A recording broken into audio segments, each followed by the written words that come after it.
नमस्कार। आज यहाँ पे कुछ बोलने में मेरे त्रुटि हो जाए तो कृपया मुझे माफ़ करें। मेरा नाम मन्नू बेहरा है और मैं कक्षा 11वीं वाणिज्य संकाय की छात्रा हूँ। आज मेरा टॉपिक है दर्शक साथियों को मेरा हार्दिक नमस्कार। आज अंतर्राष्ट्रीय महिला दिवस है और हम महिलाओं पर चर्चा को लेकर के इस मंच पर आज उपस्थित हैं। मेरे साथ प्रतिमा शर्मा जी हैं। सबसे पहले प्रतिमा शर्मा जी, आपका इस YouTube मंच पर स्वागत है।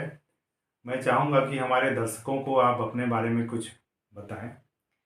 सभी को नमस्कार। मेरा नाम प्रतिमा शर्मा है। सबको महिला दिवस की खूब खूब बधाई और शुभकामना। मैंने हिंदी साहित्य में MA किया है और मैं एक गृहिणी हूँ। गृहिणी और जो नौकरी पेशा स्त्री होती है, उसमें आप क्या फर्क देखते हैं दोनों में, अगर देखा जाए तो? नौकरी पेशा महिलाओं को थोड़ा कम समय मिल पाता है क्योंकि घर भी उनको देखना होता है। आज के समय में महिलाओं के सामने, लड़कियों के सामने सबसे बड़ी बड़ी चुनौतियां कौन सी हैं आपके हिसाब से? अभी तो लड़कियों को पढ़ना जो है बहुत ज़रूरी हो गया है। हमारे समय में थोड़ा कम भी पढ़ लेती थी लड़कियां तो भी शादियां हो जाती थी। ये इसको ससुराल जाना है ऐसे सोच करके ज़्यादा पढ़ाई पे उतना ध्यान नहीं दिया जाता था। लेकिन आजकल पढ़ाई के साथ साथ लड़कियों को नौकरी करना भी ज़रूरी जैसे हो गया है। उनको भी आत्मनिर्भर बनना ही चाहिए।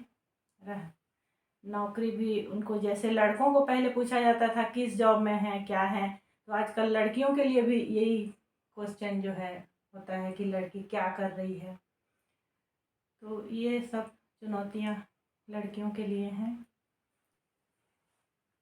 आपके समय में जब आप स्कूल जाते थे तो स्कूल में बहुत से जो सांस्कृतिक कार्यक्रम होते हैं बच्चों के, वो आपके समय में भी होते थे? कौन कौन से प्रोग्राम होते थे? प्रोग्राम वही सब होता था, कविता पाठ का, ये सब भाषण और नृत्य वगैरह के नृत्य प्रोग्राम भी वगैरह होते भी होंगे? होते थे पर तो ये कम। वाद विवाद प्रतियोगिता या हाँ। तात्कालिक भाषण वगैरह ये सब नहीं होता ये था? भी होता था। ये भी होता था। हम्म। तो उस समय आपको शिक्षकों की ओर से प्रोत्साहन मिलता था कि नहीं मिलता था? मिलता था थोड़ा थोड़ा। लेकिन उस समय का जो उस समय की जो दुनिया थी, आज से 20 30 40 साल पहले की, इतना एडवांस नहीं था तकनीक रूप से, और सोशल मीडिया या इंटरनेट या मोबाइल या कंप्यूटर वगैरह की सुविधाएं नहीं थी। तो उसके कारण भी आप उस तरह से कलाओं को प्रश्रय नहीं मिल पाता था। इस बात से आप सहमत हैं? क्योंकि आप आज देखती हैं कि दुनिया बहुत एडवांस हो चुकी है तकनीकी रूप से। आज के बच्चे बहुत आगे हैं, लड़कियां खासकर। आज की लड़कियां हर चीज़ में, हर कला में, चाहे वो डिबेट का प्रोग्राम हो, चाहे नृत्य का हो, उसमें बढ़ चढ़कर हिस्सा लेती हैं। तो आपकी नज़र में लड़कियों को इसमें बहुत आगे जाना चाहिए, क्या सोचती हैं आप? हाँ, जाना ही चाहिए। सब में जब लड़कियां जा रही हैं तो इन सब चीज़ों में भी जिसमें जो प्रतिभा है उसको तो आगे जाना ही चाहिए। मतलब आप ये मानती हैं कि माता पिता को, लड़कियों को इन चीज़ों में प्रोत्साहन माता पिता की ओर से भी मिलना चाहिए। शिक्षकों के साथ साथ, विद्यालय के साथ साथ माता पिता को भी अपने लड़कियों को विभिन्न कलाओं को प्रश्रय देने के लिए, उसमें आगे जाने के लिए उनको भी सामने आना चाहिए। आपके समय में कभी ऐसा हुआ कि आपके माता पिता ने कभी आपको रोका हो कि इसमें भाग न लो बेटा, ऐसा कुछ हुआ आपके साथ? हाँ, पहले थोड़ा माता पिता डरते थे, बाहर बाहर ज़्यादा जाने ही नहीं देते थे। मैंने सुरक्षा को लेकर के, असुरक्षा हाँ, का भाव था माता पिता में। तो ये असुरक्षा का भाव क्या आज नहीं है माता पिता के मन में? पहले से ज़्यादा हाँ, अपराध बढ़े हैं दुनिया बढ़े, में। हाँ। आपका क्या कहना है, अपराध बढ़े हैं कि कम हुए? अपराध तो बढ़े हैं अभी पहले से। तो अपराध लड़कियों की सुरक्षा को लेकर के क्या कुछ आप पहले से ज़्यादा संसाधन है शासन तंत्र के पास कि अपराध ज़्यादा बढ़े हैं, उस पर कोई नियंत्रण नहीं हो रहा है? आप कैसा देखती हैं इस बात को? महिलाओं की सुरक्षा को लेके पुलिस प्रशासन को भी थोड़ा सख्त होना चाहिए और बच्चों के पेरेंट्स को भी थोड़ा ध्यान देना चाहिए बच्चों के ऊपर, और समाज को भी चाहिए कि वो इस बारे में, इस ये में थोड़ा सचेत रहे और ऐसी शिक्षा बच्चों को सबको मिलनी चाहिए कि स्त्रियों का सम्मान हो, जिससे स्त्रियों का सम्मान हो। तो ये थे प्रतिमा शर्मा जी हमारे साथ आज हमारे दर्शकों के लिए।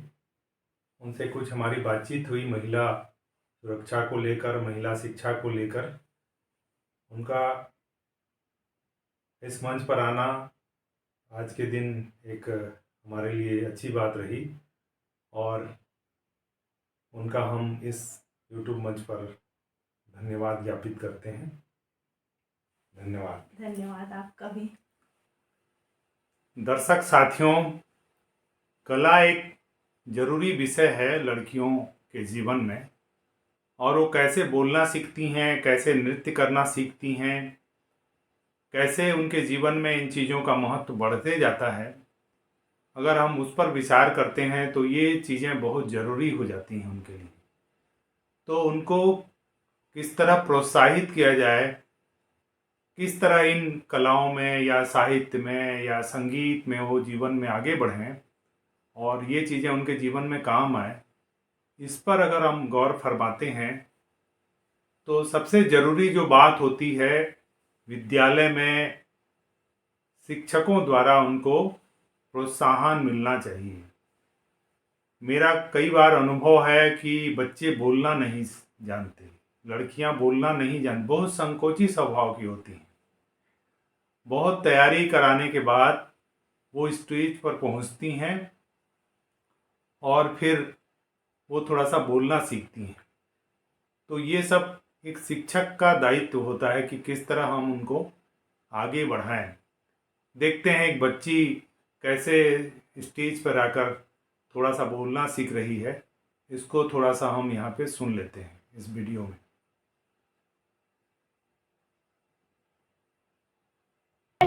मुख्य अतिथिगण एवं मेरे प्यारे सहपाठियों, आप सबको मेरा नमस्कार। आज यहाँ पे कुछ बोलने में मेरे त्रुटि हो जाए तो कृपया मुझे माफ़ करें। मेरा नाम मन्नू बेहरा है और मैं कक्षा 11वीं वाणिज्य संकाय की छात्रा हूँ। आज मेरा टॉपिक है कला के प्रति अपनी अभिरुचि। आज मैं आप सब लोग को धन्यवाद देना चाहती हूँ कि आप लोगों ने मुझे कुछ बोलने का अवसर दिया। जब मैं प्राथमिक शाला में पढ़ती थी तो मुझे कला का अर्थ नहीं पता था, कला के अंतर्गत कौन कौन सी चीज़ें आती थी मुझे नहीं पता था। मैं बस 15 अगस्त 26 जनवरी के अवसर पर छोटे छोटे नृत्य, कविताएं, पाठ बोलती थी। उसके स्कूल में जितनी गतिविधियां होती हैं, लड़कियों को उसमें ज़रूर भाग लेने के लिए प्रोत्साहन मिलना चाहिए, और अगर उनको प्रोत्साहन मिलता है तो इस तरह की पाठ्येतर गतिविधियों में भी वो बहुत आगे जाती हैं और अपनी पढ़ाई को लेकर भी वो सचेत रहती हैं। क्योंकि कला जो है शिक्षा के साथ साथ एक ज़रूरी विषय है और उसके बिना जीवन कई बार अधूरा रह जाता है। तो आज इस अंतर्राष्ट्रीय महिला दिवस पर हम इन बातों को लेकर के थोड़ा चिंतन करें कि लड़कियों को कैसे आगे बढ़ाया जाए, कैसे उनकी सुरक्षा को लेकर के हमको चिंता करनी है, कैसे उनको जीवन में प्रगति मिले। इन सभी चीज़ों पर समाज को, विद्यालय को, माता पिता को और पितृसत्तात्मक समाज में पुरुष को भी ये ज़रूर सोचना चाहिए। महिलाओं का हम सम्मान करना सीखेंगे तो हमारा समाज आगे जाएगा। उनकी सुरक्षा को लेकर के हमको बिल्कुल सजग रहना चाहिए। सत्ता शासन तंत्र को भी उनकी अतिरिक्त चिंता करनी होगी, तभी उनकी सुरक्षा को लेकर के हम सुनिश्चित हो सकते हैं। तो ये आज का अंतर्राष्ट्रीय महिला दिवस का एक विषय था, जिस पर हमने सबसे पहले प्रतिमा शर्मा जी से बात करी, फिर आगे बच्चों की गतिविधियों पर हमने प्रकाश डाला। अगर आपको ये चैनल अच्छा लगता है, बातचीत अच्छी लगती है, तो आप चैनल को ज़रूर सब्सक्राइब करें, लाइक करें, साझा करें अपने मित्रों के बीच, और बेल आइकन को भी ज़रूर दबा दें ताकि आपको समय समय पर नोटिफिकेशन मिलता रहे। तो फिर से धन्यवाद। अगले वीडियो में फिर हम मिलेंगे और शुभ रात्रि।